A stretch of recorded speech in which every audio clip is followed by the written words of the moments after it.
Nesse vídeo eu vou mostrar para vocês como utilizar essa planilha para fazer o cálculo de pilares de canto. Pilares de canto são como esses daqui indicados nessa ilustração.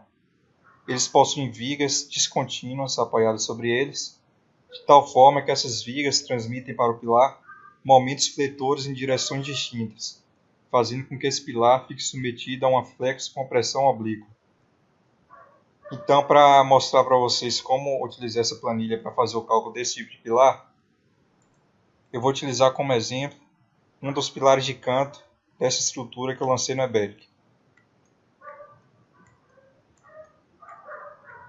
Vou utilizar como exemplo o último lance desse pilar de canto aqui que eu estou indicando com o cursor do mouse. Veja que nós temos aqui uma estrutura tridimensional.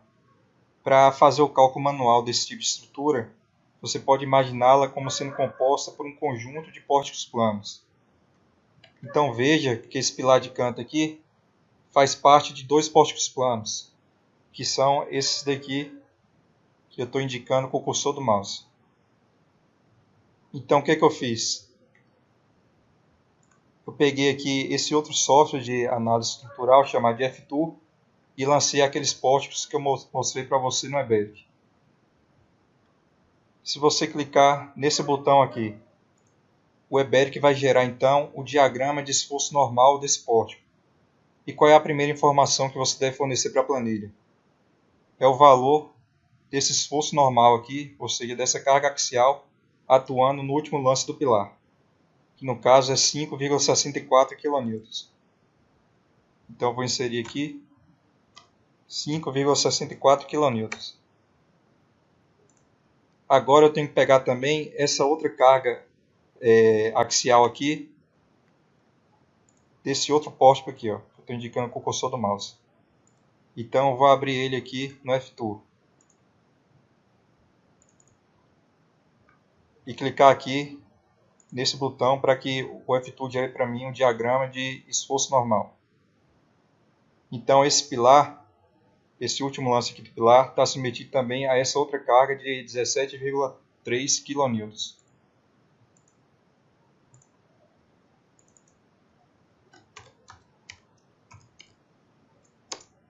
Então a carga axial total atuando ali no último lance daquele pilar é 22,94 kN, que corresponde a aproximadamente 2,29 toneladas. Antes de preencher essas outras células aqui, eu vou explicar para vocês o que significa esse desenho aqui. Veja que aqui nós temos o eixo Y, que é esse eixo vertical aqui em planta, e o eixo X, que é o eixo horizontal. Se por acaso o nosso pilar de canto possui essa configuração aqui, o seu maior lado corresponde ao lado paralelo ao eixo X e o menor lado, aquele lado paralelo ao eixo Y. Se por acaso o pilar de canto possuir essa configuração aqui, o seu maior lado é aquele paralelo ao eixo Y e o menor lado é aquele paralelo ao eixo X. E qual é a configuração do pilar que estamos utilizando aqui como exemplo? Vou abrir a planta de forma aqui desse edifício e veja que o maior lado aqui do pilar é paralelo ao eixo X e o menor lado é paralelo ao eixo Y. Então, nesse nosso exemplo aqui, nós temos essa configuração aqui para o pilar. Pronto, dito isso, vamos preencher agora essas outras células aqui. Essa primeira célula aqui corresponde ao maior momento fletor de primeira ordem, atuando no pilar, na direção X, ou seja, nessa direção aqui. E aqui nós temos o menor momento fletor de primeira ordem, atuando no pilar, na direção X. Então, qual é a direção X aqui? A direção X é essa. Então, vamos ter que pegar o momento fletor que as vigas desse pórtico aqui aplica nesse pilar. Então, vou clicar nesse outro botão aqui e o F-Tool vai gerar para mim o diagrama de momento fletor desse pórtico. Então, aqui nós temos que o maior momento fletor atuando nesse último lance de pilar é 945,23 kN. Então vamos colocar aqui 945,23 kN. E o menor é 665,31.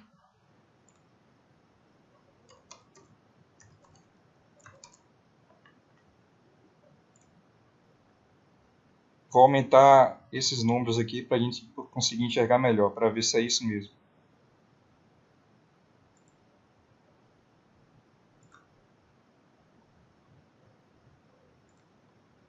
Então, 945,23 é o maior momento fletor atuando nesse pilar e 665,31 é o menor. Só que tem uma coisa importante aqui.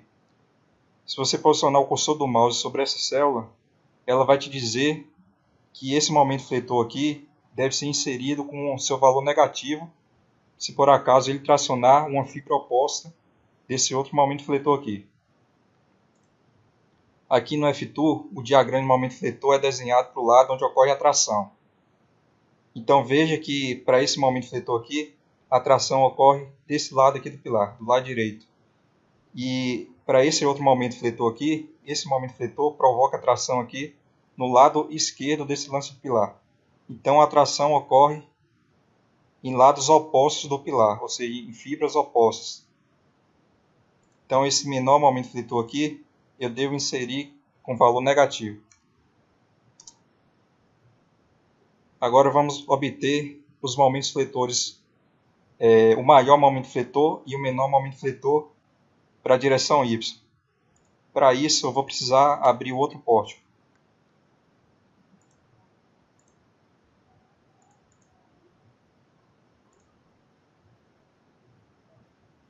Vou clicar aqui para ele gerar para mim o diagrama com os números grandes.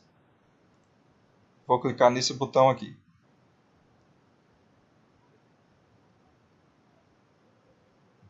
Veja que o maior momento fletor aqui para essa direção, atuando nesse terceiro lance de pilar, é 144,66 kN. Então vou colocar aqui 144,46 kN. E o menor é 143,50, que eu vou inserir com valor negativo, porque esse momento fletor aqui provoca tração em uma face oposta a desse outro momento fletor. Então, menos 143,5.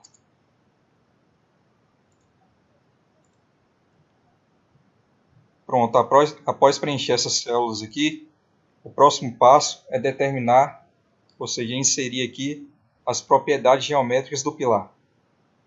Então, a primeira propriedade geométrica corresponde à dimensão da seção transversal do pilar paralela ao eixo Y, ou seja, essa menor dimensão aqui, que no caso é 19 centímetros. E o H corresponde à dimensão da seção transversal do pilar paralela ao eixo X, que nesse nosso exemplo é 30 centímetros. O C corresponde ao comprimento da armadura, que eu estou adotando como sendo de 2 centímetros. E esse LE aqui corresponde ao comprimento equivalente do lance de pilar. Para explicar para vocês o que significa esse comprimento equivalente, eu vou abrir aqui a apostila do professor Paulo Bastos da Unesp. Veja que o comprimento equivalente do lance pilar corresponde ao menor desses valores aqui, sendo que esses valores estão indicados aqui nessa ilustração.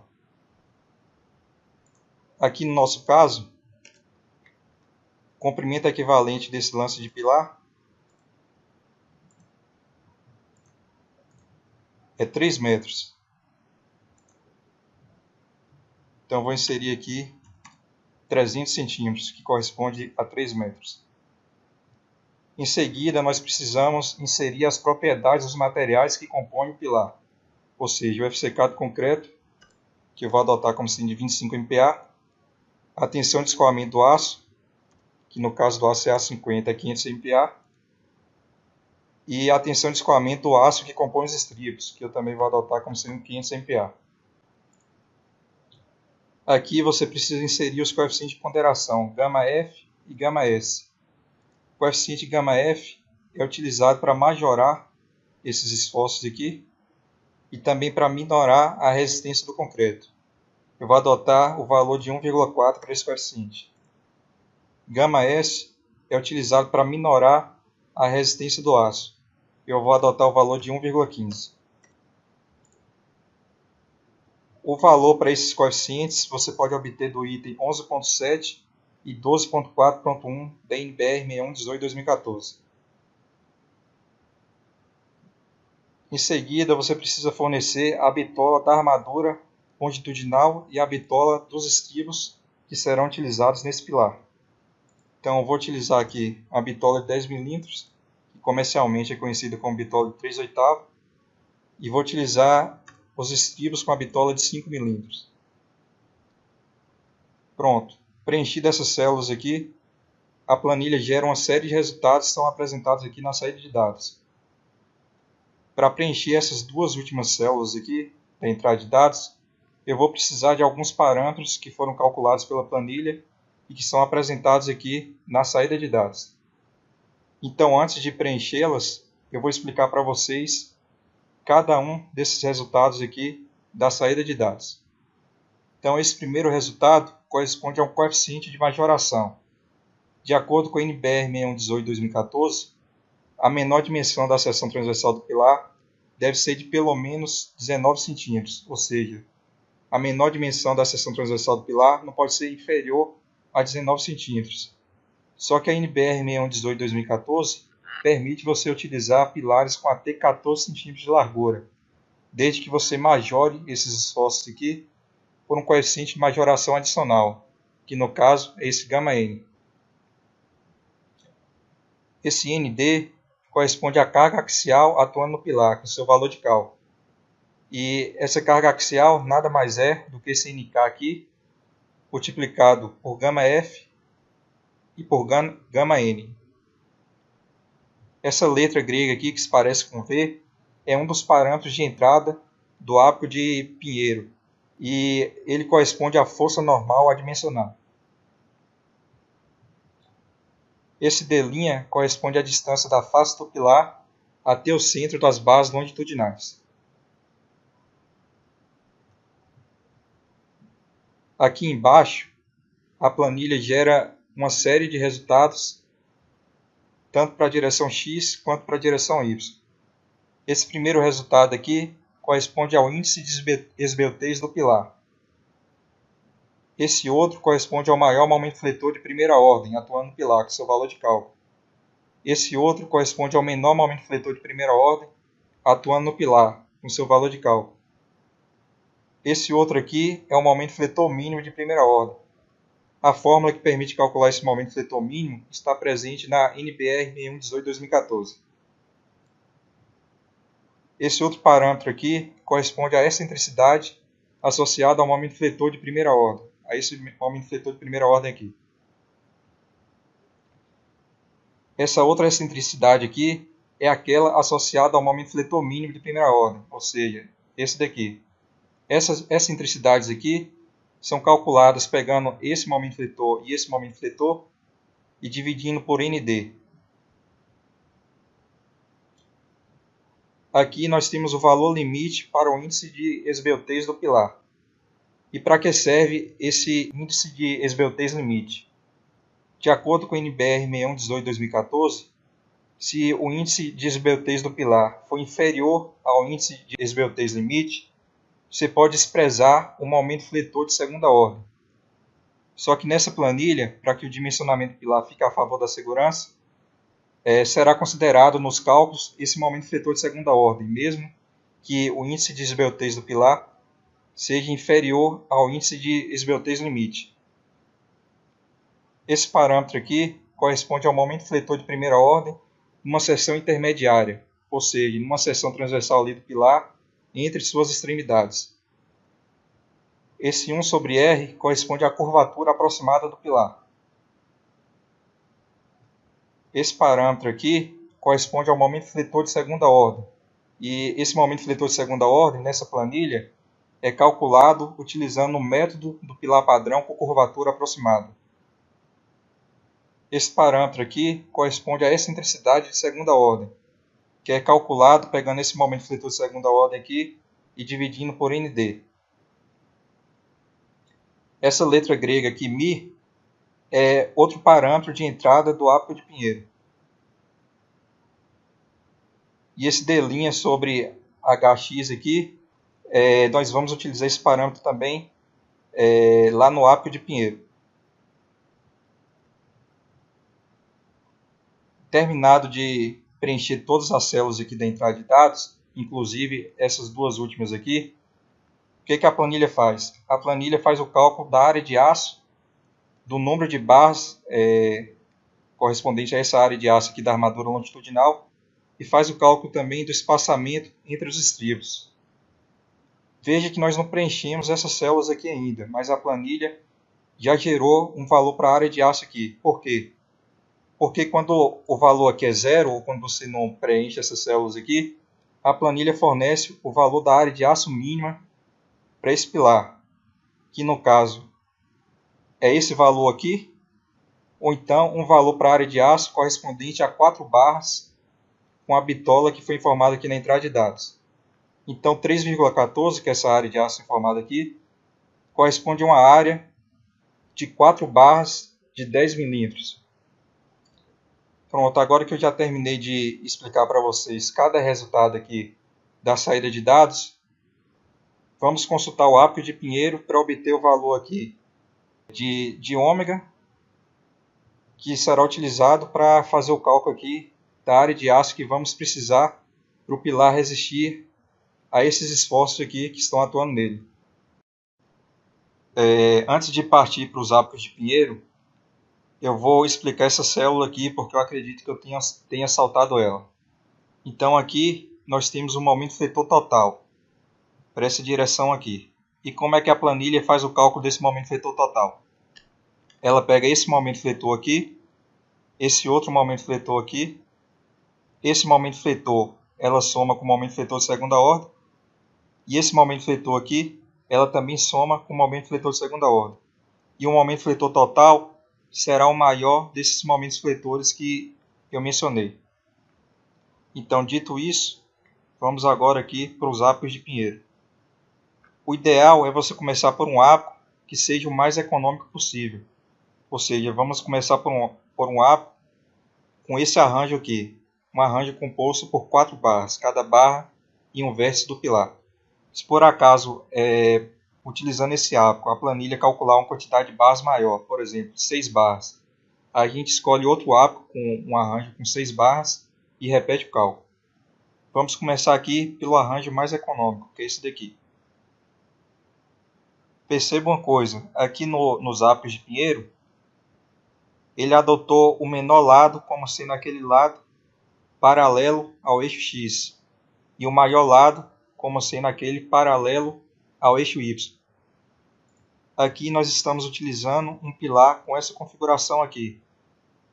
Então, lá nos ápicos de Pinheiro, esse D' sobre HX, na verdade, será D' sobre HY, e D' sobre HY, na verdade, será D' sobre HX, mas isso não importa. Só precisamos saber que um D' sobre H é 0,10 e o outro é 0,16. Então, vamos procurar um ápico com o valor de D' sobre H próximo desses valores aqui.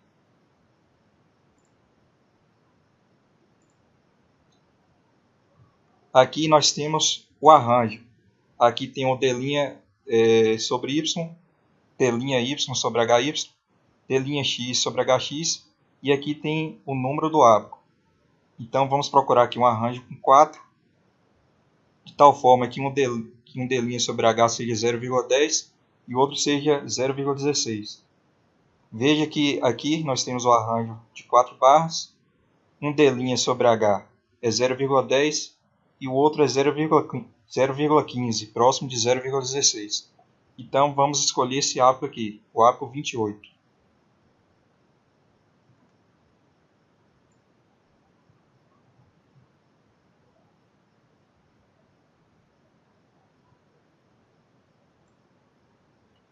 Pronto, temos esse ábaco 28A aqui e o ábaco 28B. Qual que a gente deve escolher? A gente precisa saber esse valor aqui, ó, desse parâmetro aqui, que se parece com V. Vamos voltar aqui para a planilha. Veja que esse V aqui é a força normal adimensional e corresponde a 0,03, próximo de zero. Então, vamos adotar esse ábaco aqui, o 28A, e vamos utilizar esse quadrante aqui do ábaco. Porque ó, o V é igual a 0,0 para esse quadrante. Pronto, já escolhemos nosso ábaco. Vai ser o 28A. Então eu vou inserir aqui o nome do ábaco, 28A. Só precisamos inserir o nome aqui para que ele conste no memorial de cálculo.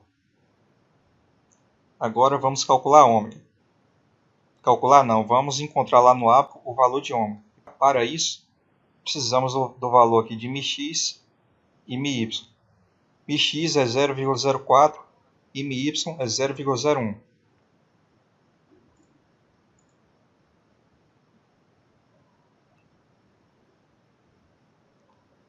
Aqui nós temos 0,1, 0,04 é mais ou menos aqui. E o y é qual? É 0,01. 0,01 é muito próximo aqui do zero. Então, como aqui nós temos 0,2, aqui nós devemos ter aproximadamente 0,1. Então, eu vou adotar o valor aqui de ômega como sendo 0,1. Veja então que a planilha calculou 4 barras de aço com essa bitola aqui, informada na entrada de dados. E o espaçamento entre os estribos é a cada 12 centímetros. Vamos comparar esse resultado com o que foi calculado aqui pelo Eberic.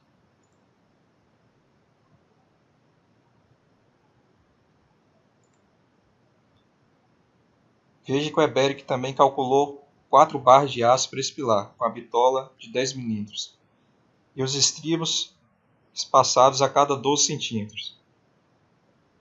Então, a planilha obteve o mesmo resultado que o software Eberic. Vou explicar agora para vocês as verificações feitas pela planilha. Essa primeira verificação aqui corresponde ao índice de esbeltez do pilar. De acordo com a NBR 6118/2014, para que o método do pilar padrão com curvatura aproximada possa ser utilizado para calcular um momento fletor de segunda ordem, o índice de esbeltez do pilar, tanto para a direção X quanto para a direção Y, deve ser menor ou igual a 90. Veja que nessa situação aqui, essas duas condições, essa condição para a direção X e para a direção Y, foram obedecidas. Portanto, o pilar, esse pilar pode ser dimensionado utilizando o método do pilar padrão com curvatura aproximada. Aqui é feita a verificação quanto à área de aço máximo. De acordo com a NBR 6118/2014, para um pilar com essas propriedades informadas aqui, a área de aço máxima corresponde a esse valor aqui, de 45,6 cm². Nós estamos adotando aqui uma área de aço de 3,14 cm², portanto, inferior à área de aço máxima. A planilha, então, o pilar, então, passa nessa verificação. Ainda de acordo com a norma, a área de aço mínima para as bases longitudinais, para um pilar com essas propriedades informadas aqui, na entrada de dados, corresponde a 2,28 cm².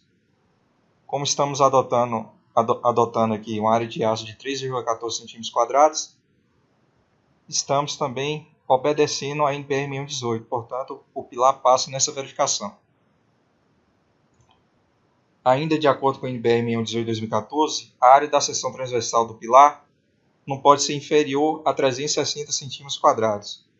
Como temos um pilar aqui com as dimensões de 19 por 30, a sua área da seção transversal corresponde a 570 cm², ou seja, superior a essa área aqui de 360 cm². Portanto, o pilar também passa nessa verificação.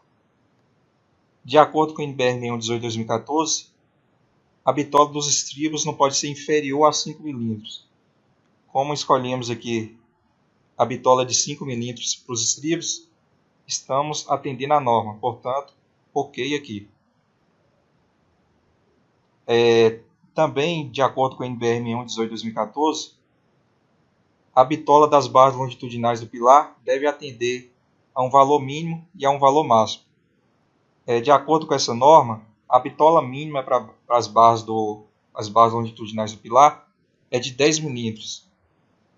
E a bitola máxima é obtida pegando a menor dimensão aqui da seção transversal do pilar, que no caso é 19 cm, e dividindo por 8. Então, 190 mm, que corresponde a 19 cm, dividido por 8, corresponde a esse valor aqui, de 23,75 mm. Essa é a bitola máxima que podemos utilizar nesse pilar. Como estamos utilizando uma bitola de 10, estamos atendendo aqui a essas condições impostas pela NBR 6118/2014. Então, terminado de calcular o pilar, se você quiser consultar o memorial de cálculo, basta vir nessa outra aba aqui da planilha. E aqui você pode ver o passo a passo dos cálculos que foram realizados. Se você quiser gerar um memorial de cálculo em formato PDF, basta voltar aqui na primeira aba e clicar aqui em imprimir memorial.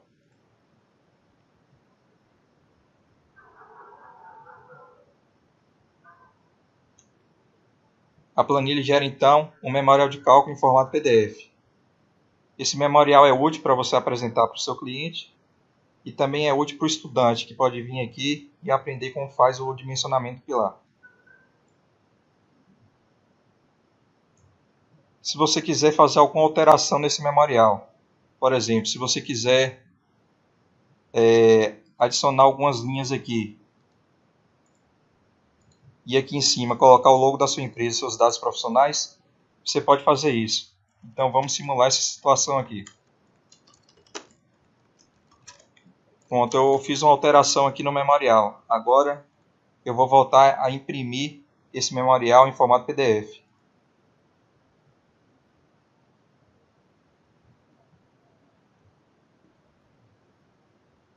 Veja que o memorial em formato PDF é gerado com essas alterações que eu fiz lá na planilha.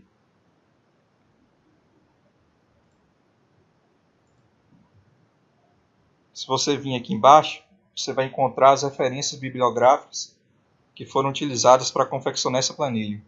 Aqui nós temos algumas observações também. E aqui o meu e-mail para contato. Era isso que eu tinha para mostrar para vocês nesse vídeo. Espero que vocês tenham gostado da planilha.